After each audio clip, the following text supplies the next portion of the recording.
ॐ देवानां च ऋषीणां च गुरुं काञ्चनसन्निभं बुद्धिभूतं त्रिलोकेशं तं नमामि बृहस्पतिम्. දෙදස් 26 වර්ෂය මේෂ ලග්නයට කොහොමද කියලා අපි සොයලා බලමු. මුලින්ම කියන්න වෙන්නේ මේ ලග්න පලාපල කියනකොට සමහරු කියාවි මේෂ ලග්නෙන් උපන් ඔබට ඒ රාශිකයක් තියෙනවා කියලා.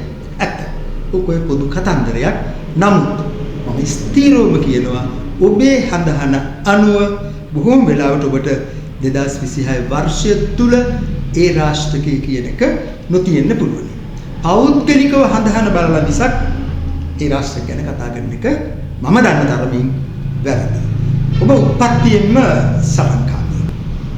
ඒ වගේම තමයි ඔබේ සටන ආයි පිටිපස්සෙන් නෙමෙයි මූණට.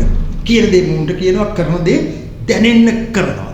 ඒ නිසා ඔබට මොන අමාරුකම තිබුණත් 2026 වර්ෂය තුල ජයග්‍රහණ ඇති කරගන්න පුළුවනි. ඔබ මේෂ ලග්නෙන් උපන් නිසා ජනවාරි 1 සිට නැත්නම් අවුරුද්ද ලැබපු තැන සිට ජූනි මාසයේ මැද දක්වා කාලය තුල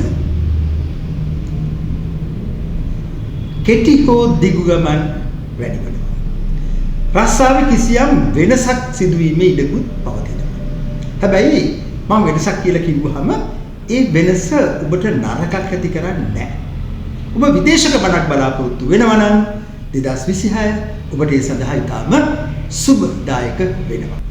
මේෂ ලග්නෙන් උපන් ඔබට ජූනි මාසයේ මැද ඉඳලා අගෝස්තු මාසයේ මැද දක්වා කාලය තුල ඒකාන්තයෙන් ආයක සැකයක් නැතිව ඒකාන්තයෙන්ම පදිංචිය වෙනසක් වෙනවමයි.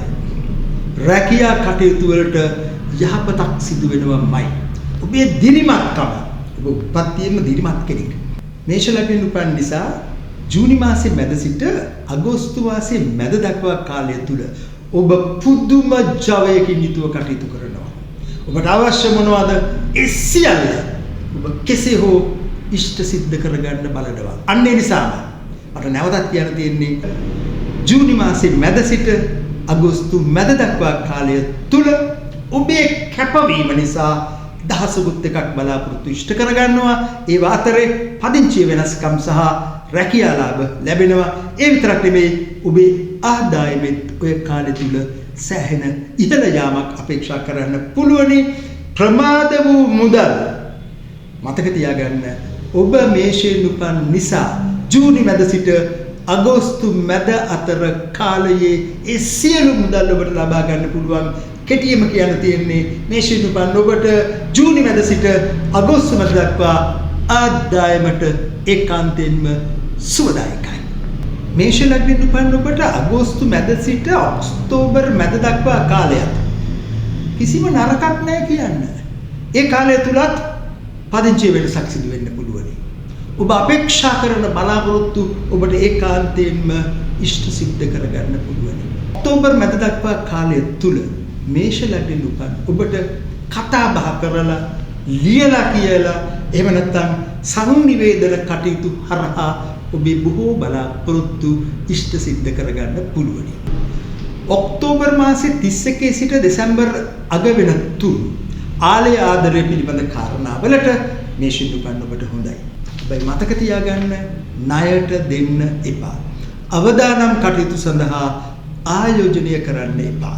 ඒ හැර විශ්වාසනීය කටයුතු සඳහා මුදලක් හදලක් වැය කරනවා නම් මේෂ ලග්නෙන් උපන් ඔබට මේ අවුරුද්දම හොඳයි. කෙටියෙන් කියන්න තියෙන්නේ ගත වෙච්ච අවුරුද්දට වඩා 2026 අවුරුද්ද මේෂයෙන් උපන් ඔබට සුබදායකයි. බුද්ධිභූතං ත්‍රිලෝකේශම් तं නමාමි බ්‍රහස්පතිම්.